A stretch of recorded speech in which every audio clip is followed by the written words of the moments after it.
Paranormal Dimensions is a regular feature on Mondays on the Paranormal UK radio network.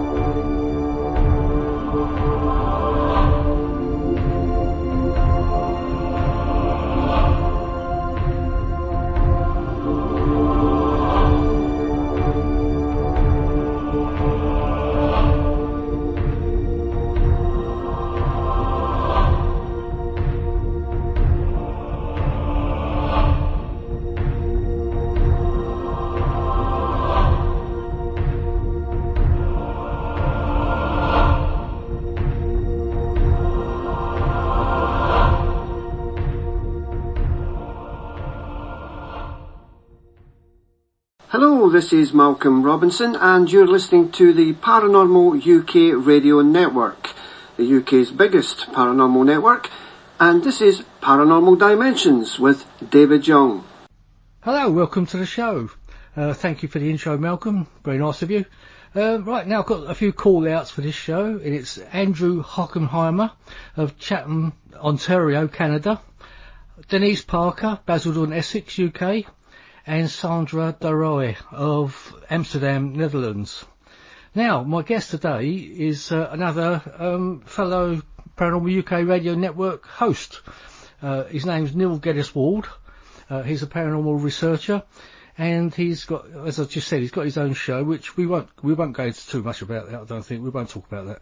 But anyway, now I'm going to introduce you now to Neil. Hello, Neil. Hello, David. Thank you for having me on. Oh, you're very welcome, my friend. And we're not going to talk about your show too much today. No, I'm only joking. No. Don't tell everyone what your show is. It's the Paranormal Peep Show on the same network, isn't it? That's right. The Paranormal Peep Show, it's been going about, over 2 years now, with I co-host that with Andy Chaplin.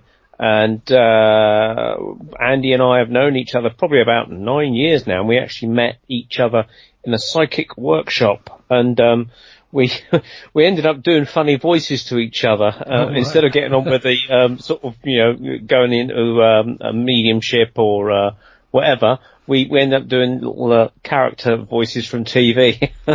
So we've kind of, it's quite nice actually to do a psychic workshop with another guy, because most of these psychic workshops I've ever attended, it's always been filled with women. And, I think more men are getting interested in it now. So it's nice to actually see also on the Paranormal UK Radio Network, a lot more shows coming on board, but also equal amounts of men and women co-hosting them.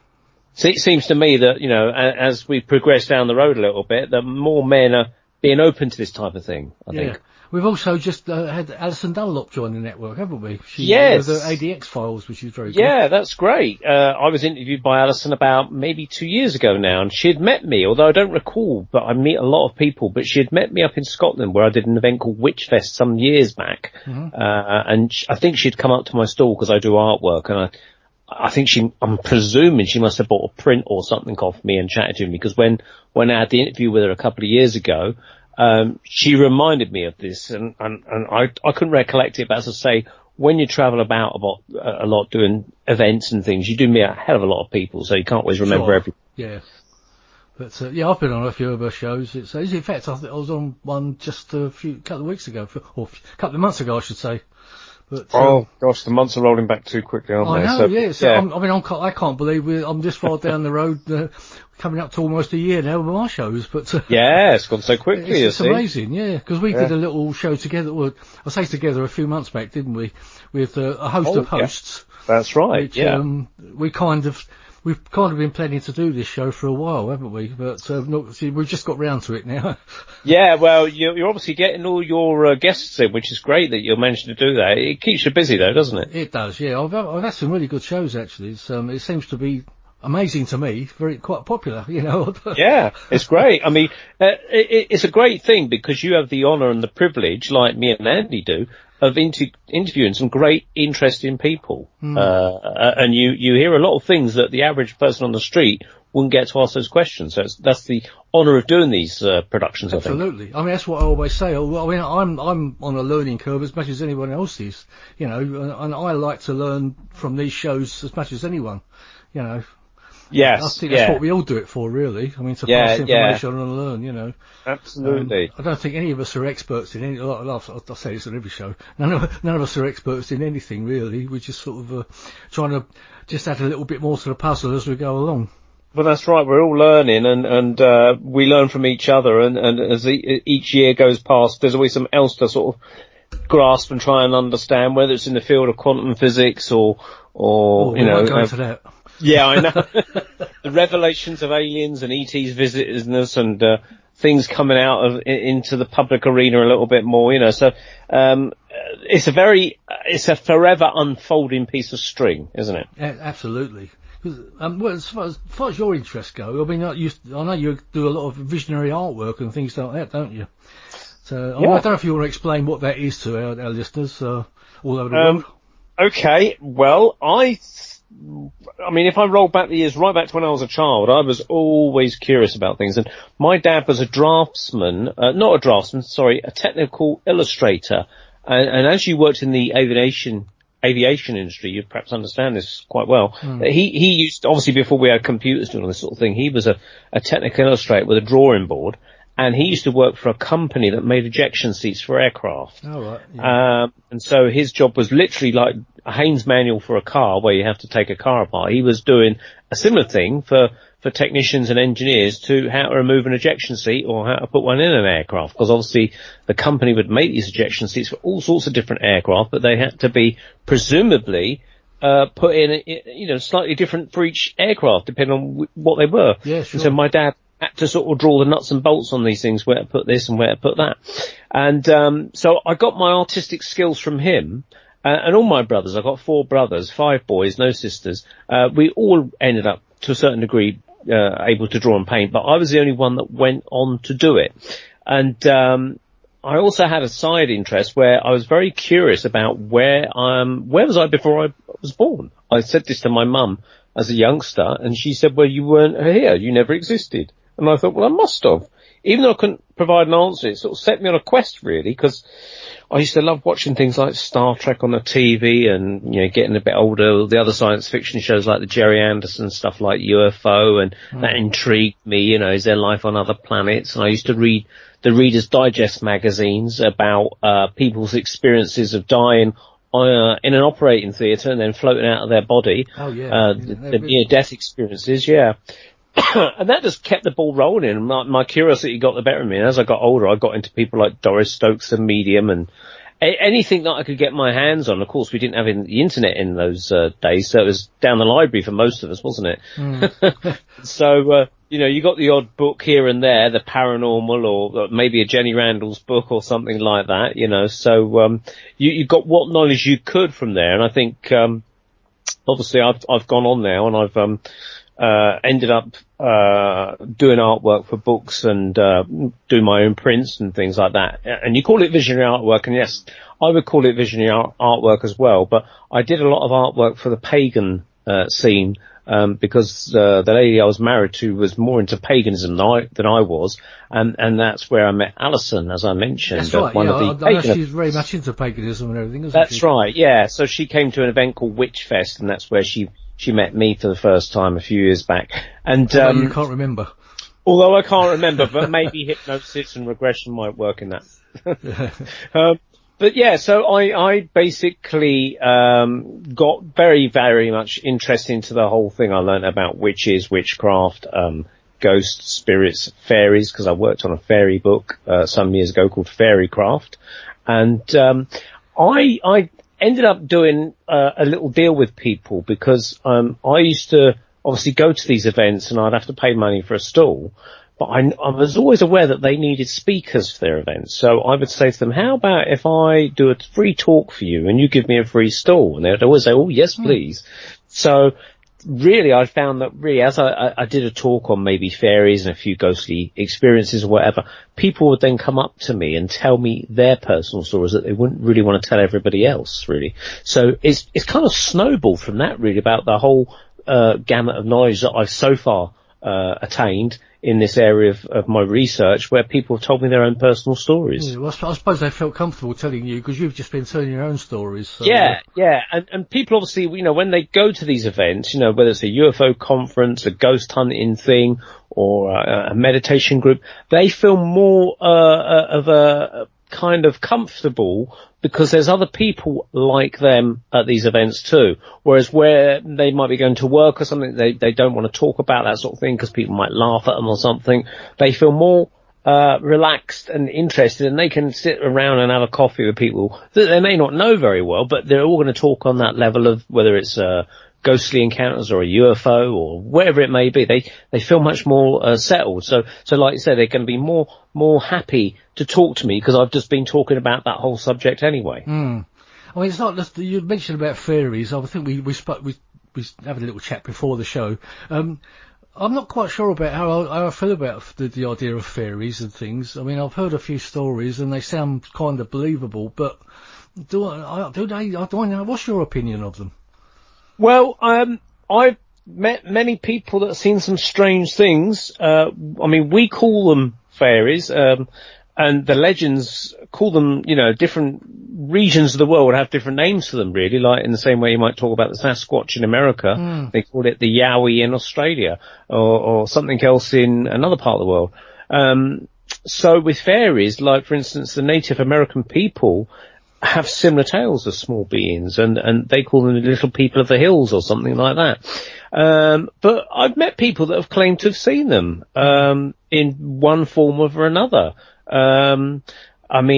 There was, part of the research we did for our book Fairycraft, we actually got a DVD off of Amazon, some years ago, but I believe you can now get it on YouTube, by a Canadian filmmaker called John Walker. And in the film, he goes and meets various people that have had these fairy encounters in different areas of the world, like Canada, Ireland, Scotland possibly. And they all have very interesting stories to tell. There was one chap he met that was, I think he was a Glaswegian construction worker. I can't remember his name now, but he had gone to Southern Ireland for a little holiday, and I think he was sort of like just backpacking by himself or something. And he said in the film that he heard this strange, really weird music coming from somewhere, but he couldn't quite track where it was coming from. So it just finished raining, so he decided to sit down, and he saw this lovely rainbow appearing over the valley, and it was forming a lovely scene out in front of me. He thought, wow, what a beautiful view that is. And he said that whilst he was sitting down there was something in his peripheral vision down by his feet, but he didn't want to take his eyes off this wonderful view unfolding before him, and yet he could still see this annoying thing, whatever it was, moving down by his feet. He thought it was annoying, did he? Yeah, he was annoyed by it. I suppose he thought it was an insect or something, did he? Yeah, well, he wasn't quite sure what to make of it. So he looked down, and then what he saw wasn't an insect. He said it was a small, what was it? I think it was a woman. He said a small woman who was about a foot high. Wow. She had leathery looking skin, like a pointy sort of hat. And he said that she had what appeared to him like old style sheep shears. And he said that she appeared to be cutting round the sole of his shoe. And he said, now this is where it gets really weird, and I always tell everybody in the audience at this point to strap in, because it's going to be a rough ride. What he said, that where she was cutting around the sole of his shoe, and where his shadow from his body extended across the ground, he said at the other end of it, the end of his shadow, was the male equivalent of this woman, like her husband, if you like, and this is where it gets bizarre, he was rolling up his shadow like paper. What? Yeah, exactly. It defies all logical explanations or reasoning or physics as we understand it, but he was rolling the shadow up like Peter Paper, and someone said to me once, oh, that sounds like Peter Pan. And I said, yeah, you're right. And he said, I dread to think what would have happened to me if I hadn't looked down. What would have happened to him in some way? Was his soul taken, or, energy sucked out of him like a vampire in some way? And then when he said he didn't know what to think, and so the only thing he could do was shout, "Oi!" like that. And he said that they looked at each other in surprise as if saying, oh my God, he can see us. And they went woof and just vanished. That was that. Wow, that's one of the weirdest stories I think I've ever heard. I know.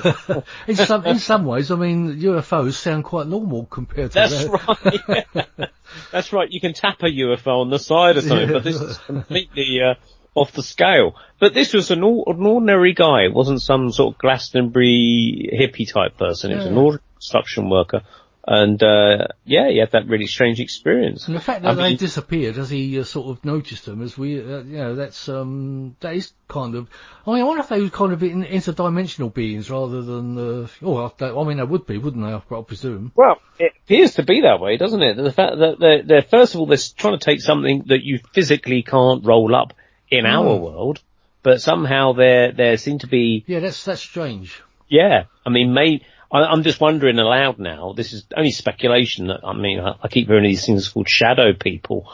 I don't know if there was a connection between that kind of thing and this situation here, that shadows can somehow be moved or taken around or moved in some way. It is a very bizarre thing to comprehend, though. Or maybe they were actually protecting him from a shadow being or something, Yeah? Maybe they were taking that shadow being away from him or something, that's... Maybe they're trying to sell the shadow onto the shadow being. Yeah. For a pot of gold. Well, that's a weird one. And there was another story in that DVD. As I say again, you can find it on YouTube. It's called The Fairy Faith by John Walker, for anyone that wants to track it down. And in this particular instance, he goes to Canada, and he meets a lady and her daughter, and they take him to a lake somewhere in Canada. Don't ask me where. And basically, she recounts a story that happened, I think it was around 1974, 75, something like that, where the lady, the daughter that was with her, was obviously a very young girl at the time, and she had taken her kids for a little afternoon picnic and a paddle by the lake. And I think she had a few little ones with her, by the sounds of it, and she said that she was just paddling there with the kids with their, shoes and socks off in the lake. And the mother could hear, again, some strange music coming from somewhere. And again, she couldn't quite pinpoint where it was, but it gave her the chills, and she didn't quite like it. It was a sort of weird singing, she said. And so she decided that was it. I've got to get out of here. So she just said to her kids, right, get in the car. And they were sort of complaining, why? Why do we have to suddenly go? And she just said frantically, get in the car. And so she got all her kids in the car, and she just said to her oldest daughter, and this is the girl that was with her in the film, she said, don't look out the window. And of course, this girl says, in the film, she goes, I remember my mum saying, don't look out the window, but I just couldn't resist. I had to look. And she says, as the car drove away, she looked out the window from where she was sitting, and she said she saw this kind of pathway that went into the woods, but she said she saw these group of small beings, maybe a foot high, I'm only guessing that now, and they're all linked hands, holding hands and kind of dancing, and she actually recreates this little dance in the film to kind of show you what they were doing, but they were dancing down the pathway towards them, and this is where presumably that singing was coming from, but it obviously unnerved the mother so much that she had that protective instinct kicked in, and she had to get out of there. So, these fairy beings, or whatever they are, often seem to be associated with this weird, strange music. That is interesting. I mean, of course, and if anyone tells you not to do something, you're going to do it, aren't you, anyway? Absolutely, especially as a kid. The curiosity killed the cat, I mean, it's a good job they're in that car and they could get away quick, Had they been, I mean, maybe that music is something to do with, puts you in a kind of a trancey spell, state of, like the guy there that was, with this shadow situation, he was off literally with the fairies looking at the rainbow, and he was a bit sort of taken away with that and distracted, and maybe the music acts as a sort of a distraction for you, rather like a kind of sweet kind of honey scent for an insect that then gets trapped by the Venus flytrap or something. Yeah, maybe it's something to do with the vibration plane of the dimensional stuff as well. It's because we do hear that the different tones can make different effects, and I don't know. I mean, I'm only sort of grabbing at straws, really. I don't know. It's just weird. Yeah. It is incredibly weird. I mean, I remember again, still on this subject a little bit, but we can go on to other stuff in a minute. But this was a very, very interesting one, because I was actually going on holiday to Spain. After this book, Fairycraft that we wrote, we actually went on a holiday to Spain. My two kids, they're grown up now, but they were young at the time, and we were heading off to Spain, and one of the last people to get on the plane was, I thought he was a Spanish guy because he had sort of dark skin. When he sat next to me, he got chatting to me, and he said, "Oh, I come from Persia." He says, "You would know that as Iran," but he said, "I prefer to call it Persia," he said. I went, "Oh, right, okay." So it was a 2-hour flight or something from Luton Airport. And so we got chatting about all sorts of things, and he said that he was an architect going out to Spain to check on the properties that he was working on. And he asked what I did, and I said, well, at the time I ran a gallery up in the Orkney Islands, so I was telling him all about the fairy gallery and the fairy artwork that I did. And I happened to have some pictures of the artwork on my camera, so I showed him a few bits of the artwork. And so I then went on to tell him some of these stories that I've just related there from this John Walker documentary film. And he opened up a little bit, again, because I think he felt comfortable to say these things, and I think he felt that he wanted to say these things to at least someone that wouldn't laugh at him. So he said that when he was a young man, he was conscripted into the army back in Persia or Iran, and he said he was patrolling the streets at night with another army buddy, and he said a sandstorm kicked up, which was typical in that area apparently. And so, rather than just walk around the streets with the sandstorm blowing in their eyes and everything, they said, let's seek shelter. And the only place that they could get into was a mosque. So they went into this mosque, and no one was around. It was all dark and quiet. And they took off their shoes, as you have to do in a mosque. And I'll call him Hussein, because he didn't want his name revealed. But he said to his mate, he said, right, you go to sleep for an hour. I'll keep a watch on the situation. And after an hour, I'll wake you up, and then I'll have a sleep. So that was the arrangement they had, and his mate went to sleep. Hussein sat next to him, but with his back against the wall, and he had his gun with him. And he said that no matter how hard he tried, he kept nodding off to sleep. And he thought, I must stay awake, and then bang, he'd nod off to sleep again. He'd wake up and go, oh, I must stay awake. And he said on the third time, he drifted off to sleep, and then, yeah, I must stay awake. And he woke up. And this time, on the third time that he woke up, he said that he noticed there was a lady crouched down, looking at his feet, where his feet were. She was looking at his feet, and there was a young girl, he thought she was maybe about 12, looking at his friend's feet as well. And he thought, where have these people come from? I don't remember them coming in.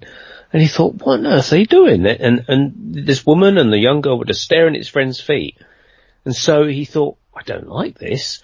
And he said, he started to try and wake his friend up by pressing his elbow onto the chest of his friend, and his friend wouldn't wake up no matter how hard he pressed his elbow into his chest. And so he thought, I don't like this, I'm going to get out of here. So he said he started to wrap the strap of the gun around his arm, so he said that it wouldn't swing as he ran away. And yet he was the guy with the gun. This is the thing that always made me laugh. And he said that as he did that, it must have kind of alerted this lady to look up, because he said that she suddenly looked at him straight in the eye, and he said, as soon as I made eye contact with this woman, I just knew that she wasn't from this world. She was another being entirely. He said at that point, the lady stood up, and the young girl stood up as well, and they turned and walked away. And he said as they walked away, he noticed they both had cloven hoofed feet. And then they just vanished into the wall. Oh, wow. And when he told me that, I did have a shiver that ran up my spine, I must admit. It was a pretty scary one, that one. Yeah. And, yeah. I'll tell you what I find strange, the fact that came to find, and he sat next to you.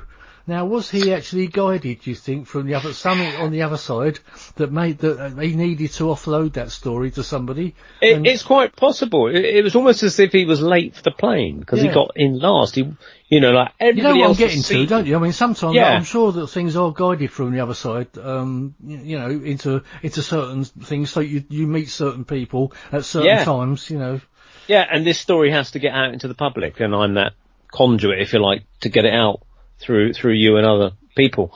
But it also explains the other interesting side of it is the fact that they were curious about his feet. Yeah, that's what I was going to say about the feet again. Because, because the other one was interested in the feet, wasn't it? Yeah. So, I mean, and that's from two people from opposite sides of the world, basically, telling a story about fairies and feet.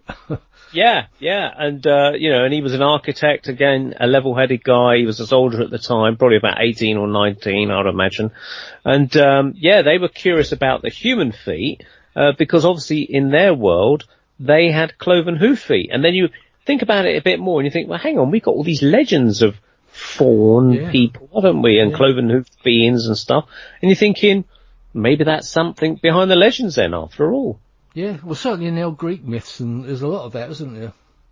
Yeah, again, out in the Middle East a little bit. So, I mean, it's possible that in those regions, maybe those beings can enter that part of the world easily, but they can't do that sort of thing here, whereas we get the other types of fairies. Like, we have different races of people around the world. Maybe there's different races of fairy beings, which, I understand there is anyway. So maybe they frequent that part of the world and others frequent this part of the world. Yeah, I mean, obviously there would be different races. They wouldn't all be the same, would there? Yeah, no. It's a really interesting. I might have to look a bit deeper into that. What your book is? It still available on Amazon? Fairycraft. I might have to try and get hold of a copy of that. I'll send you a link for it. Yeah. You could probably still get it, or maybe eBay as well. Yeah, I'll put it on my Paranormal Dimensions page as well, in case anyone else out there wants to try and find it. But, Thank you. Yeah, it's interesting. Yeah. So, I mean, I as I say, I'm not really an expert on fairies, but I've kind of heard enough stories to kind of think, well, there must be something to this. Well, it's a bit like, there's the Bigfoot and Sasquatch and Loch Ness Monster. There's always these stories that have always been there, haven't there? And you think, well, there's got to be some sort of truth in it. But that's right. That's right. I mean, more often than not, it's just ordinary people having the most strangest of encounters, I mean, I do get a lot of people tell me, some weird stuff after, I mean, when I did the Probe conference a few years ago, I did my talk Encounters with Fairies, Ghosts and Spirits there to about 200 people at the Probe conference. And again, you get about 10 people come up to you, forming a queue to say, I want to tell you a story. And so you listen politely and, one after another tells you a story. And now and again you hear a gem of a story. And this particular lady came up to me and she said, I'm so glad you told the story about the man that saw the cloven-hoofed people, the story I've just related, because she said that when she was in hospital, she had given birth to a stillborn baby, and obviously she was pretty distraught about the whole thing, as you can imagine. She said that she was put in this like a recovery room with the baby that was dead in a cot next to her, so that she could try, I suppose, and come to some sort of terms with it. And she said it was very sad. She sat there crying, thinking, how on earth can I be strong for my family, my husband, when I've just given birth to a dead baby and I can't even sort of, come to terms with it myself, And she said at that point, somehow the door opened and she was looking down at the ground, I suppose, because she said it just caught her eye. She said 5 or 6 small centaur beings came into the room. So we're talking people that have got human bodies, but again, cloven-hoofed feet, like the body of a horse, if you like, in this particular case. And she said they weren't pretty. These were all really ugly beings. And she said 2 of them went over and looked at the dead baby in the cot, and the others just came up and stared at her, and looked at her in the face. And she didn't say exactly how long they stayed for, or what else they did, but then she said they went away. Now, I don't know how they went away. She didn't explain that part of it, but she just wanted to tell me that because she said the story I've made kind of then confirmed her own experience in the hospital with these centaur beings. Again, very bizarre. Definitely. Well, I mean, how do you explain that? I mean, I suppose some people would put it down that she might have been put on some sort of a tranquilizing drug or something, And, that's it. That's it. You can't prove these stories, can you? And there's always going to be the skeptics that say, oh, well, I won't believe it unless it's countersigned by 5 different physicists and, everything like that. But unfortunately, when you have these experiences, you don't have 5 physicists going around there with you to witness it with you. Sure. And you can't often reproduce these things in a laboratory for them because a lot of these things happen not under laboratory conditions. A lot of this stuff happens out in the field where there's no laboratory microscope or recorder of any sort for it to happen. It seems to be such a rare natural phenomena, like trying to catch lightning in a bottle. How can you do it? Yeah. Yeah. I know you do local chats, don't you, in a pub? I made it to one once. You did? Yes, you did. You came and saw David Caton, if I recollect. David Caton and Andrew Johnson, I believe, was there as well. Yes, yeah, that's right. I'll have to try and get there again one day. It's Yeah, the High Wycombe Paranormal Meetup group. I've been running that about sort of 6 years, I think, now, and I try and get different speakers. Philip Kinsella's done a talk there. Ronnie, like Philip's a good friend. Yeah. Lovely people. And so we get different people down to do a talk once a month and cover their petrol and a few drinks and things and maybe feed them up a little bit. And have some, a lot of people really enjoy it and find it of interest. And I've done my own talks there, of course, sometimes as well. Where was I going? I was going to tell another. Oh yeah, I'll tell you this ghostly story because that's becoming, it's like October time. It's always Halloween. Yeah. It's always time for the ghosties. And obviously I mentioned that I was into developing mediumship, some years ago. I still do it a little bit, but before that I was doing tarot card readings for people. And, most of the time people used to come to me, but on one particular occasion, this lady phoned me and she said, "Oh, I don't drive. Can you come to me?" And I said, "Well, where do you live?" And she sort of said the town that she lived in. I thought, well, it's not that far. And I thought, I don't really want to do it, but I'll do it. So I felt sorry for her, so I said, all right, I'll come to you. So, I drove over to her place and she lived in a small bungalow and she was an elderly lady and, I did the tarot card reading in about 40 minutes or something or whatever it might have taken. And she said, "That's very, very accurate." I said, "Oh, thank you very much." And, she said, "But there's one thing you haven't mentioned." And I said, "Well, what's that?" And she said, "Well, you never mentioned my husband." And I said, well, look, I said, I would mention your husband if I felt him around. And she goes, "Well, let me show you something." And, because she lived in a bungalow, her bedroom was on the ground floor. And she said, "In this bedroom here, my husband spent the last year of his life in this bed. And he was so seriously ill that he had to have an oxygen machine to breathe with. One of those tanks with a mask." And, she said that one day she was puffing up his pillows for him, trying to help him to make him more comfortable. And so he was leaning forward while she was adjusting the pillows for him. And he said, "Oh, I feel so ill. I want to die. I just want to die." And she said, with that, he actually died. And he actually just literally died in her arms. And so she laid him back on the bed and she said she saw this vaporous mist come out of his chest, rise up towards the ceiling and go over into the corner of the room and go into where the airing cupboard was. And then she said to me, "Now, I told this to my doctor and he just laughed at me." She goes, "But I know you won't laugh." She said, 6 months later, I woke up in the middle of the night and I saw coming out of that cupboard, and it was her words, and this was the early 90s, she said, a red Indian coming out of my cupboard. She goes, "I couldn't see his legs or anything. I only saw him from the chest upwards or the waist upwards." And she goes, "He had a bone necklace on and a full feathered headdress. I could even see the paint marks on his face. And he appeared to be like almost as if a swimmer might do a front doggy paddle sort of thing, like crawling with his hands as if he's struggling to get out." And she said that she could see another person behind him, but he was in shadow or silhouette. And she said she thought a third person behind that one, possibly wearing a hat, but again, he was in silhouette.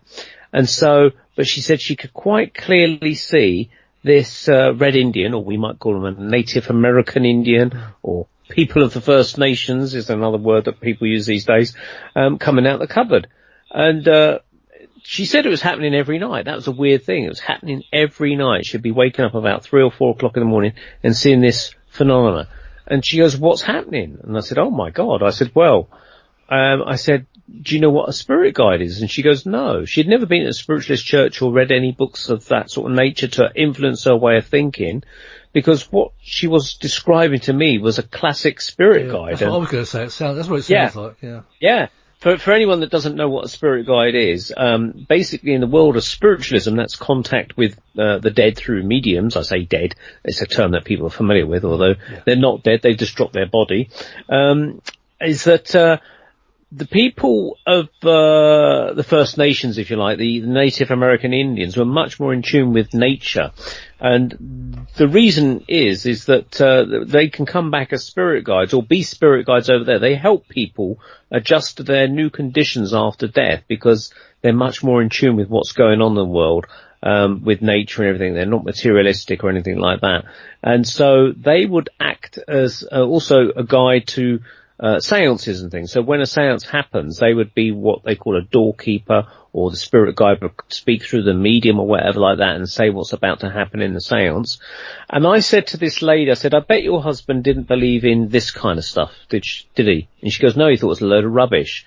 I said, well, that's probably part of the key, is that the fact is your husband isn't developed enough to come by himself. But I said, what I believe has happened in your particular case is that the mist that you saw rise out of his body just after he passed away was possibly his spirit or soul, and it's gone through that cupboard door there, which is, I believe, acting like a revolving doorway in a hotel. You can go through it and you can come out of it. And I said, I believe that your husband is possibly the gentleman behind the spirit guide, but the spirit guide is being brought, is trying to bring him back for you. And they're using that portal, which is the doorway. Like a portal, yeah. Yeah, bringing him through for you to see him, and maybe he's got something to say. And she goes, well, what do I do? What do I say to him? I said, well, try and ask him questions. And I said, if you don't get any joy, then what I would suggest is if you call 192, because obviously this was the days before the internet, but everyone used to ring 192, ring 192 and ask the College of Psychic Studies or the Spiritualist Association of Great Britain, both in London, both very knowledgeable on these things, and give them a call and tell them what you've told me, and maybe they can offer some assistance. And I left it at that and then ran back to my car and drove off into the night. Yeah, quite a spooky one, that one, isn't it? It's interesting. So you yourself are reasonably psychic, are you, Neil? I wouldn't say I'm like Philip Kinsella. I don't. No, Philip is really good, I know, yeah. Yeah, I've gone on to do demonstrations, in what they call open medium, platform mediumship. So basically, if a spiritualist church hasn't got a medium for the night, they'll either ask people from the audience, because they know a lot of them are sitting in what they call circles, to step up and do something, or they sometimes prearrange it, that they'll say on, this night of the month we'll have our fledgling mediums, if you like, and it gives them an opportunity to practice their newly acquired skills on an unsuspecting audience. I hope they never ask me, because I don't think I'm psychic at all. But well, you don't have to be psychic. No, I mean you could be the recipient of the message. You see. So yeah, I've been in many different developing circles. Some are better than others, and I'm going to say, I mean, I have been in a couple of those circles, and I've actually had some quite amazing results that surprised me, sort of thing. But I imagine we've all got some sort of a spiritualism, psychicness within us. I think you're right. But I think you're right. I don't consider that I mean, we can all sense things, can't we? As I say on a lot of shows, we can always pick up an atmosphere in a room and things like that. And that's probably like the early stages of it, but. Yeah, I have this feeling that people that are more kind of artistic or creative or musical in some way, using that hemisphere of their brain, they're more inclined to be on the psychic kind of thing, because they're much more using their intuition, their creativity skills, things like that.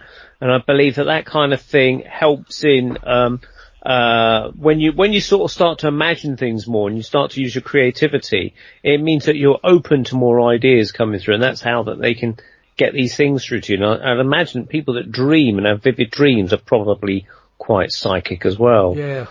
I can never remember my dreams. I don't know if you do, but I remember them in the morning, and by tea time they've gone completely out of my mind, I mean, apparently I dream every night, my wife says, but I don't remember any of them. Usually fighting with somebody, or the bedclothes are going everywhere. Yeah. I mean, I was interviewing someone about previous lives the other night, and it came back to me that the other week that I was having a dream that I was trying to hide from tanks and things. And I was thinking, is that something of a previous life coming through there, where maybe in a Second World War or something I was hiding from actual tanks? I don't know. Yeah, I think another thing that fascinates me is that in sleep is that leaving the body and going out on astral travelling and things like that. How do you? I believe in it. I mean, I don't know. I mean, I'm pretty sure we all do it. But we actually interviewed someone about that about 3 or 4 shows back in the summer, who told us. I saw that. A lady, wasn't it? Yeah, I can't think of it. That's right. Yeah. It's on the tip of my tongue, but it's gone. But she's a nice lady, and she's been doing that for years. And I remember talking to her about this guy called Robert Monroe, who was a pioneer in the research of out-of-body travels, because he discovered it accidentally. This was a guy who was a radio and TV, I think more of a radio producer, and initially he was trying to sort of educate himself to learn other languages. And so he thought a good idea was at the time, and this would be, I would think, around the early 1960s, but by having a tape recorder playing with headphones of someone, say, speaking French, and he would be listening to the French language as he goes to sleep.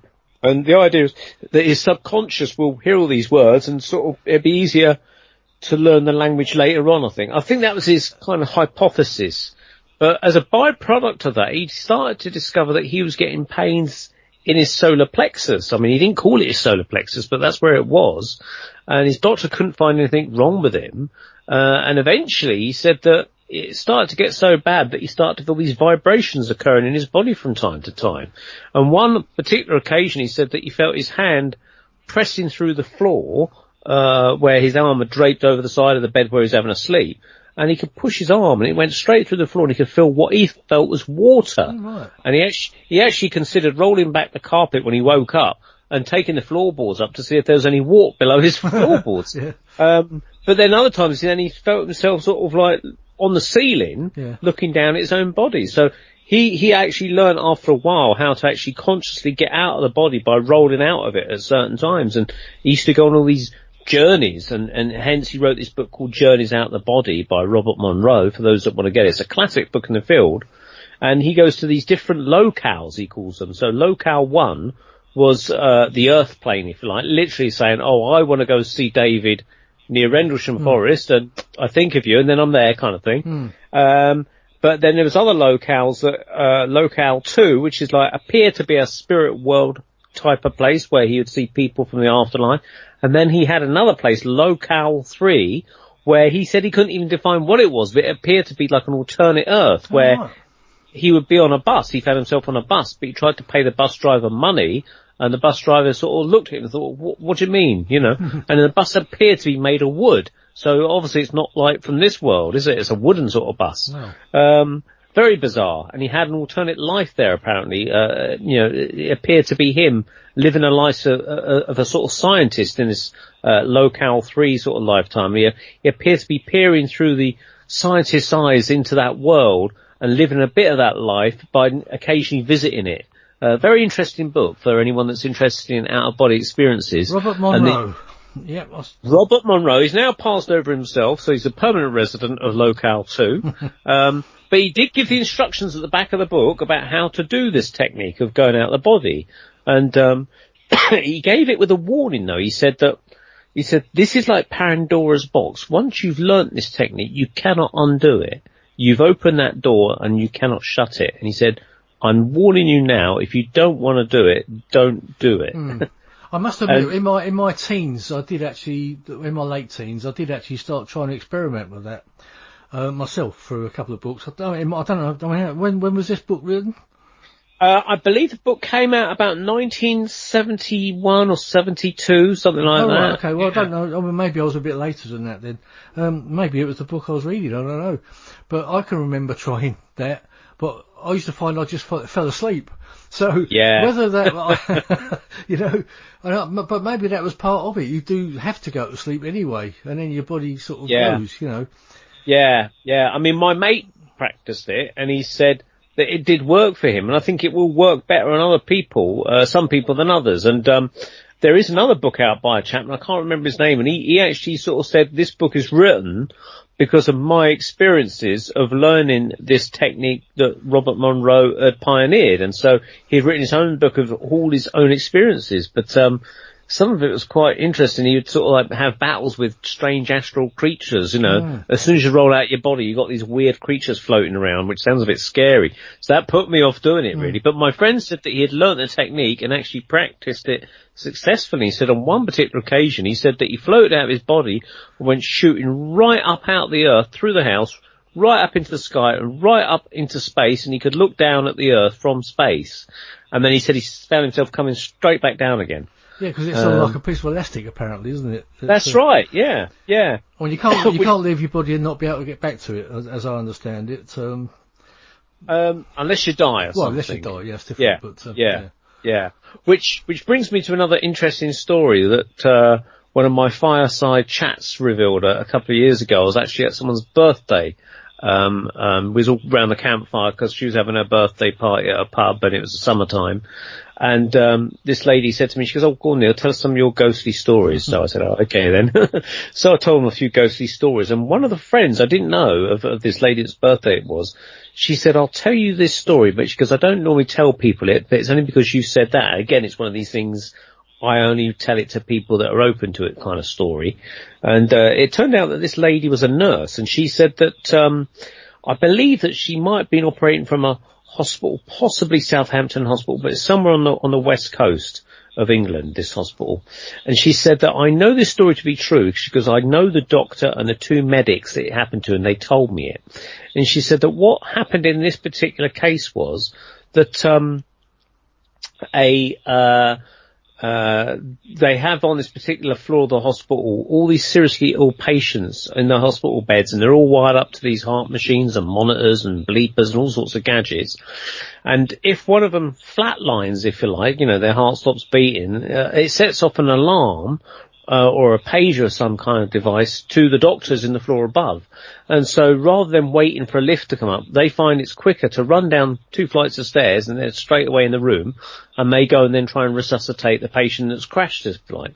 So on this particular occasion, she said, you know, their pagers went, a doctor and 2 medics ran down these 2 flights of stairs, and as they came down the second flight of stairs, they came across this girl sitting crouched over on the stairs, just sitting there, and they sort of said to her, "What are you doing here? What are you doing here?" And she goes, "Oh, my stomach really hurts. My stomach really hurts." And they said, "Well, you shouldn't be here. You should be in your bed. But look, we've got to go and see someone. We'll send someone to help you, okay?" And all she kept saying, "My stomach really hurts. My stomach really hurts." And so anyway, they ran into the recovery crash room, and there on the bed of this person that had just died was the very same girl that they encountered in the stairway.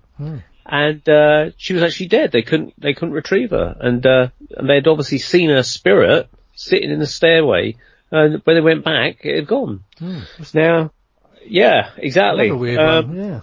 I remember telling my mum that, and she said, "But if this girl had died, why was she in such pain?" And I said, "Well, I think my theory is that we talk about the astral body, if you like, and supposedly it's attached by an astral cord. Some people have said they've seen it when they've gone out of their body. Some people say it connects to the third eye in the head. Other people say it connects more to where your navel is, back to the astral body, a bit like an umbilical cord." And the theory is, again, I've never done this myself, but the theory or the thinking behind it is that this cord will stretch, if you like elastic, and it even says in the Bible, "Does the silver cord break?" or something like that. It says that when that breaks, that's the point of death. And I wonder if, and it's pure speculation, but I wonder if this girl had snapped her silver cord, if you like, or her astral cord, and the pain that she was feeling was around her astral stomach, if you like, but because she was still operating to a certain level within our reality, she felt the pain of this reality. And that's why the doctors could see her. Now, there's a bit of a kind of science to this, if you like, or hypothetical science, I should say, that she was in the stairway, which is like a box-like construction. And I mentioned earlier about the spirit guide, the Indian spirit guide, coming through that cupboard like a portal, again, another box-like construction. And I have a theory about doorways, because most of the sightings to do with ghosts and spirits and afterlife residents they tend to occur with them either standing near a door or in a doorway. And when you speak to a medium who can do what they call physical mediumship, they have a cabinet which they would sometimes sit in, and especially in Victorian times, they don't use them so much, but there are physical mediums out there that do have these cabinets. But these days they use like a canopy or a tent-like structure. And one of the mediums I met actually used what you would think is a toilet tent that you go camping with, because he said it was a perfect kind of structure that he needed for physical mediumship. So he showed it to me, and it was in his spare room. And I said, so why do you use these cabinets? What's the purpose? And he said, well, it helps build up the energy, the psychic energy, by enclosing it in this cabinet. And then when the medium or the phenomena, if you like, or the materialized spirit is ready to come out, this canopy will open out and this physical being will step through it or out of it. And spirit guides or loved ones have been known to step out of these spirit cabinets in a seance room, normally in infrared light, not always, and they'll walk around and be touched by people, even have their pulses felt by people. So my thinking is that this particular girl, she was in that situation where this stairwell was acting like a spirit cabinet or a materialization cabinet, and it focused her energy a little bit.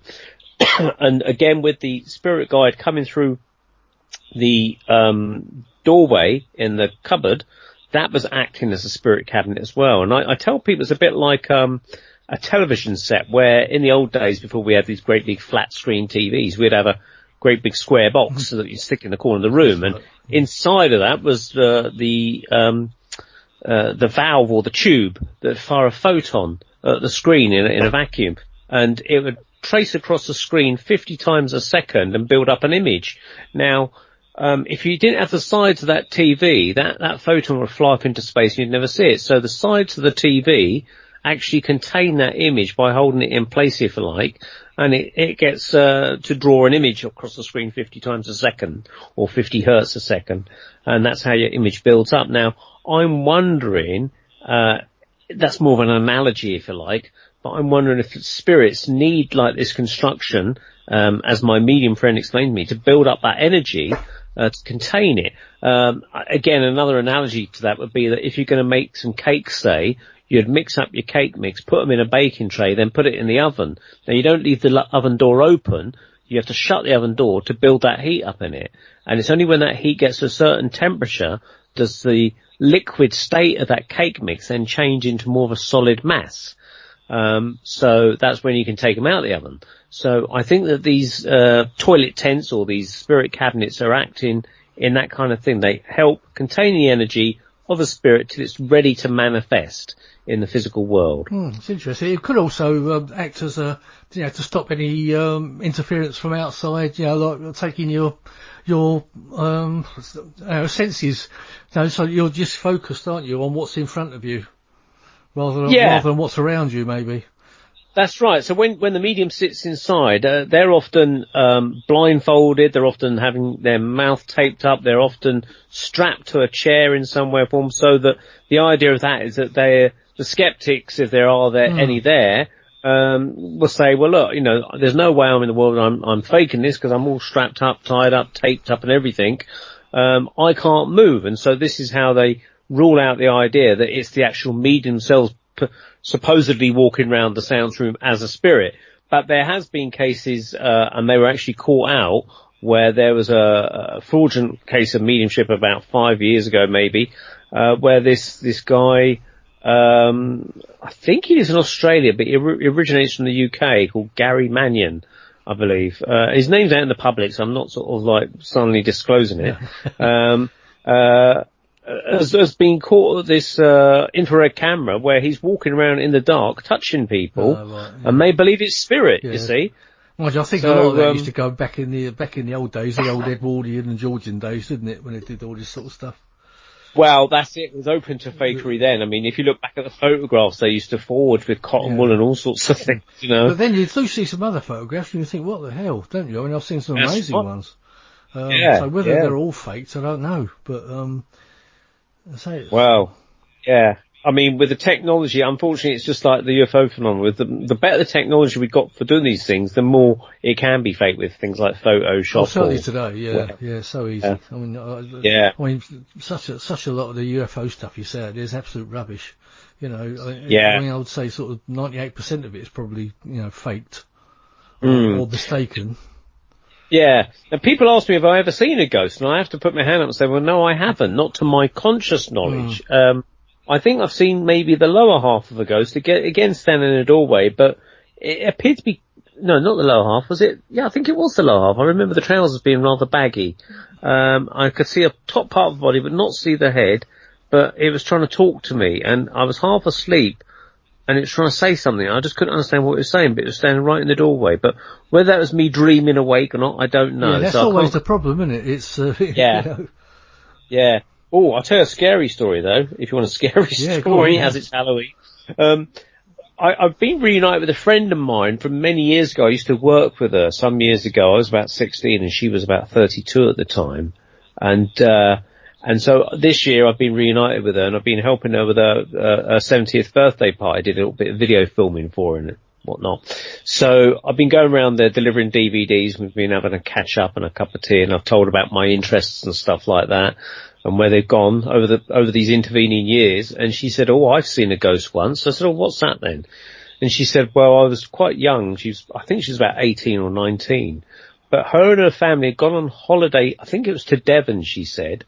And what happened, she had this bedroom by herself that looked out towards the sea. And so she'd gone to sleep in this bed, and there was a chair that was down in the hallway of this old house. But she said she woke up in the middle of the night, and this chair wasn't in the hallway, but it was suddenly in the bedroom where she was. And she said she saw this old woman sitting in the chair, but her head back, as if she had nodded off back to sleep with her head back. And she recognised it. She thought it was her gran that had died years ago. And she thought, oh my God, it's Gran, and she's sitting in this chair but with her head back. And she was a bit spooked out by it. So of course what you do is you turn over and put your head under the blankets and shut your eyes and just hope that it'll go away. So that's what she did do. She hoped it would go away by turning over, shutting her eyes, and eventually she fell asleep. And she said she woke up a few hours later and she could see the window at the end of the bed, and she said she could just see the first stages of the twilight light of the dawn coming through the window. She thought, oh, it's getting lighter now. And then she remembered about this ghostly lady that she had seen, who she thought was her gran. And so she looked across to where it was, and it was still there. Wow. Hours later, but this time it was sitting forward and the head was bowed over. Wow. And she thought, oh my God, it's still there. And she said this mist suddenly came over it, and then it just dissipated and vanished into nothing. Wow, that is a weird one. Yeah. Yeah, it's quite a scary one. I mean, it's not often you see a ghost twice, is it? No, you know, that's right. Especially a few hours later. My God, that certainly put the EBGs up me. I'll tell you, I wanted to talk to you about, you did a little show a little while ago, about creatures on the moon. What was all that about? Oh, aliens on the moon. Aliens on the moon. Is that what it was? Because I actually haven't had a chance to listen to that show yet. Now, it's a talk I do. It's hard to do on the radio, but we were talking to Ananda Sirasena, right, who is actually coming to Wycombe at the end of this month, at the end of October, that is, to do a talk on, I forget the title now. I've actually done the little Photoshop images of it tonight. But he's going to be talking about structures on Mars and structures on the moon. And so it tied in quite nicely with my talk, Aliens on the Moon, where I've been looking into a lot of the claims that go out over the internet, whether there's aliens on the moon or structures and things like that. To me, it's not impossible. I mean, I've heard quite a bit about it as well. You know, whether it's actually true, I tend to believe it's not impossible. So, well, that's it, because we're open-minded, you see. But I put an ad out for my talk, Aliens on the Moon, into High Wycombe's Facebook group. High Wycombe being the town that this talk would take place in. And so this is just being publicised to the general public, and God, blimey, the negative comments that come back. And this bloke says, I'm an astronomer, and I've met Patrick Moore, and blah, blah, blah, and if there were aliens on the moon, I think I'd be the first to know about it. And I thought, God, how conceited can you get, you know? Yeah. And other people said, oh yes, aliens on the moon, that talk will last about 3 seconds, end of, you know. And I thought, God, these people are so close-minded. But yeah, no, I agree. I'm open-minded about it. There's a lot of rubbish out there on the internet with fake videos of spaceships leaving the moon, and all sorts of things like that. But I think one of the strongest pieces of evidence in my mind was the guy called Carl Wolf, Sergeant Carl Wolf, who died last year, who was a kind of airman, and he was like a technician working at Langley, Virginia, where he was called in to go and fix a piece of equipment that was causing a bottleneck in all their data that it was receiving from one of these lunar orbiters in the mid-60s. And he said that the building where he was called to go into, he had to have special security clearance to go in there because the guy that normally did this job had to go off sick or something. And so he saw the building, it said NSA, and he somehow thought that was NASA. But in fact, it's only years later he realized it's the National Security Agency. So he went in there and he said that what surprised him was that there's all these very international scientists there. And he thought, if this is NASA or the NSA, you know, you'd have presumably just Americans walking around there. But everyone was all international there. So he said that he went into this particular building where they were doing it, into the room, and he said, I can't fix this piece of equipment here because it's too dark in this room, obviously if you're developing the film and whatnot. So it's going to have to be wheeled out. So they had to go and call some technicians to come and get it. And whilst he was in this room, he got chatting to this young man who was helping with the downloading of images from the lunar orbiter. And he was explaining the technology of how it all reached their building from orbiting the moon. And he was showing them all the photographs and how they put them together and stuff like that. And he said after half an hour, he says, oh, by the way, we've discovered a base on the backside of the moon. And he said at that particular point, it really kind of frightened him. And he thought, this bloke's broken security protocol here. He shouldn't be telling me this. But he showed him all these photographs of, like he said, mushroom-like structures or spheres on the moon. Definite structures, but some like mushroom-type buildings and dish-shaped buildings and things like that. And so he went away, and he said someone came in the room and they quickly stopped what they were talking about. But he went away thinking, oh, I'll hear about this on the 6 o'clock news. And of course he never did, but he actually said that at the Disclosure Project back in 2001. Wow. I mean, because we have heard that astronauts have seen some strange things going around the moon, haven't they? Whether there's actually truth in it, I mean, I've heard that even on the first moon landings, there's rumours that they saw something. Because they had two different feedbacks, didn't they? Downloads for the military one and also the public one, and they used to switch between the two. Yeah, a military channel and a medical channel or something like that, supposedly on these radios. I'm not so sure about, as you know, I'm not so sure the moon landings happened in the way that we're led to believe. We're going to go into that, but I know. Yeah, but my thinking on that one is that it would be a bit of a red herring for that extra information, say, oh yes, they definitely saw aliens on the moon, so therefore you kind of think, oh, they obviously went to the moon then, but they don't tell anyone that, they saw aliens on the moon. But the logical thing about aliens on the moon in my mind is that if, for instance, the United States would have a base out in Afghanistan or Iraq, because it's easier to have a military establishment there, to keep an eye on the situation out there. And so, when I say aliens on the moon, I'm not suggesting these aliens come from the moon and they grew up there. What I'm suggesting is they have a base there to keep maybe an eye on us. Yeah. I mean, obviously, if they were going to put a base on the moon, they know we've got telescopes, so they would put it on the far side. Exactly. That would make sense. Yeah, exactly. It does make sense, yeah.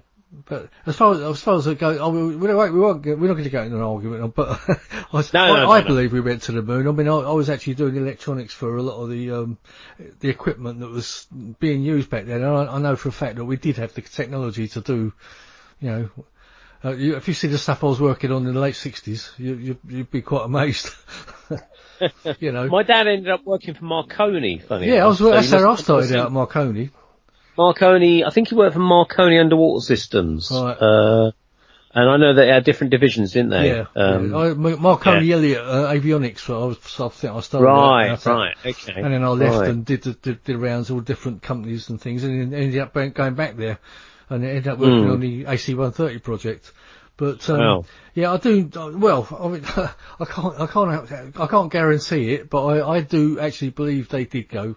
Seeing by the equipment that I worked on, and also. No, this is very. And I say I went to Houston. I had a VIP trip around Houston Space Center a few years back, and some of the equipment that's there, you can see all the control, mission control and all that, where they used to actually speak to the astronauts and all that. It was, to actually put all that together and keep it all a secret, there's so many people involved, you can't, I just can't see that they could cover that up.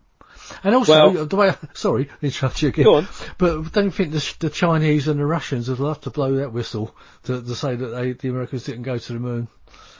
Yeah, but all those arguments, and I understand they're very common arguments, but all those arguments have been defended by the people that believe that we didn't go. I mean, they don't tell 400,000 people, by the way, here's a secret we want you to keep. They just don't tell them. Oh, no, yeah. And the Russians and the Chinese and things like that, well, because they had their own secrets they wanted to keep, they didn't, and the Americans probably knew half of their secrets they didn't want to expose. So it's a case of, supposedly, from what I understand, that Yuri Gagarin wasn't the first man in space. It was another chap, but Yuri Gagarin was like the third or fourth man in space, but the other guys didn't come back alive, and so that's possible. They kept it quiet. You see. Very interesting book by Mary Bennett and David Percy that mentions all this sort of stuff. And, but anyway, it's a completely different area. Yeah, it sort of goes into the science area, doesn't it, rather than sort of paranormal. What you've said has reminded me, talking about your avionics history, I met a guy where I did a talk once, and he asked me a very interesting question. He says, do ghosts come in different shapes and sizes? And I said, well, what do you mean exactly? And he says, well, back in the early 70s, I worked at a kind of hush-hush MOD establishment, and I'd imagine it's the way he described it, it was something like one of these kind of like stately homes that they had taken control of and converted into a research laboratory of some sort. And he said that we were working back then on what you would think today is a silicon chip, but we didn't call it that then. And he said, I was working on one side of this room, with a load of bits of kit and stuff. And he said, my colleague was on the other side of the room. He said, and suddenly the whole room was lit up blue in colour with a blue light. And they thought, what the hell's that? And they both looked round. And he said, between them, hovering that had just come into the room, was this blue glowing square box, about the size of a shoebox, but it was glowing bright blue. And it hovered and went between them. And it went up the room, and then it went through the other door and turned right and went down a corridor. And they just stood there absolutely gobsmacked. Yeah. And so they thought, crikey, exactly. So they went and found their boss, and they said, we've just seen this blue glowing box floating down the room. And the boss says to them, come with me. And so they followed the boss, and they went down into the sort of depths basement or whatever, where this old boy that had been working there for years worked. And he said, tell this guy here what you've just seen. So they said, well, we've just seen this blue glowing box. And this old boy said, yeah, I've seen it too. So whatever this blue box was, had been making regular, repeated appearances at this MOD establishment, presumably in the 1960s, maybe even after. But it almost suggests me, and he wondered if was it a ghost? And I said, no, I don't think it's a ghost in the way that we would think of ghosts and spirits. I said, to me, that sounds more like a reconnaissance kind of device, maybe used by aliens or UFOs or something. Or interdimensional beings of some sort. Yeah, coming through. Yeah.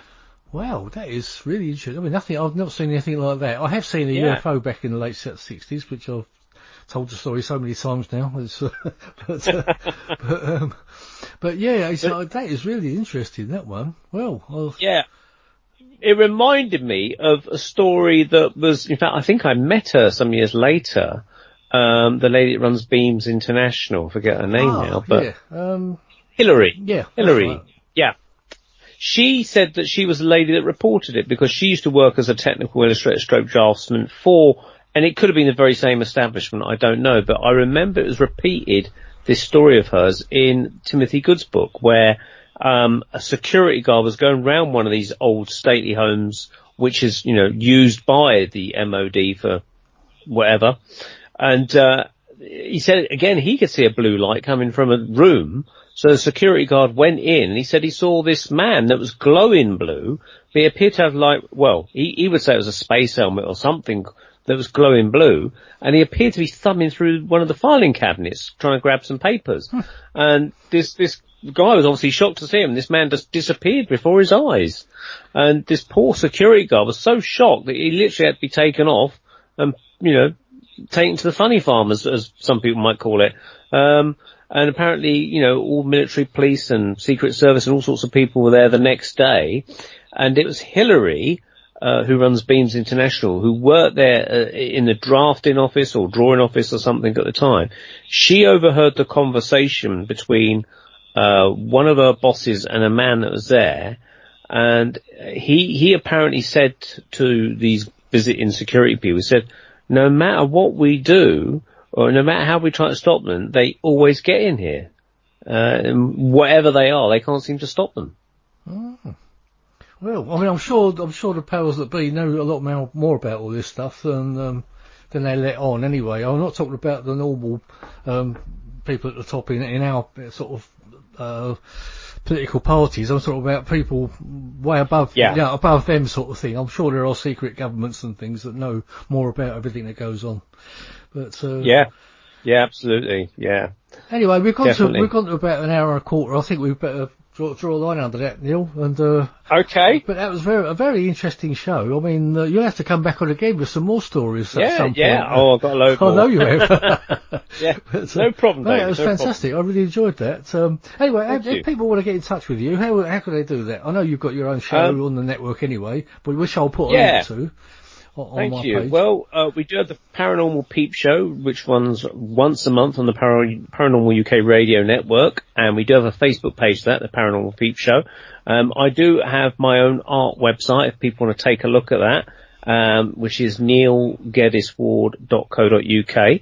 I'll send you a link for that, and people can email me if they got any stories to tell me. Put subject paranormal so it doesn't get, deleted accidentally. And they can email me at Neil. Neil. I'll have it first. Yeah. So you see it first and write your own book. Neil, Neil, at Geddes-Ward, GEDDESWARD.co.uk. Excellent. Okay. And I've seen some of your artwork. It's brilliant. I really would recommend somebody go and have a look at it because it is really, really good stuff. Thank you very much. Really worth a visit. Anyway, Neil, thank you very much. It was a great show. Very interesting. Good luck with your show for the future. You got any good guests coming along? Well, we just talked to one of the other people on the network about reincarnation. So he's coming up in let me think, probably end of November for that guest, and we've got another lady coming on at the end of October talking about the Syrians, the message from the Syrians, Sirius star system.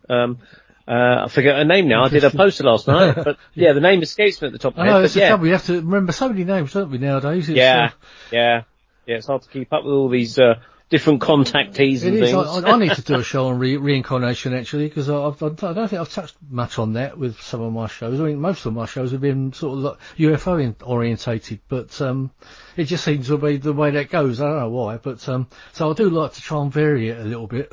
Because I think we cover most things as much as we can on the Peep Show: reincarnation, UFOs, and all sorts of things if we can. Yeah, what interests you from last week? I had Kaz on, Kaz Rooney on. She's I don't know if you know that name. But, no, I don't know. Yeah, she's actually into paganism and everything like that. So perhaps you'll catch that show next Monday. Oh, I'll listen out for it then. Kaz Rooney. Thank you. I'll listen out for that. But your show will go out on the 21st. So when you're listening to this, it's today. Oh, cool. Anyway, right, and Neil, I'll say good night to you now, and thanks for coming on, and thanks for listening out there. And if you want to say goodbye, Neil, to everybody, and I will indeed. Thank you very much for having me, and have a happy Halloween, everybody. Yeah, that's great. Looking forward to that one, aren't we? Although then after that we got Christmas, and then we got all the snow and the cold weather, and then, anyway, that goes with it. But anyway, yeah. Anyway, cheers, Neil. Speak to you soon. Take care, mate. All right. Cheers. Cheers, Thank then. you. Bye-bye. You've been listening to the Paranormal UK Radio Network. I'm David Young, Paranormal Dimensions. Goodbye, and thank you for listening. Bye-bye.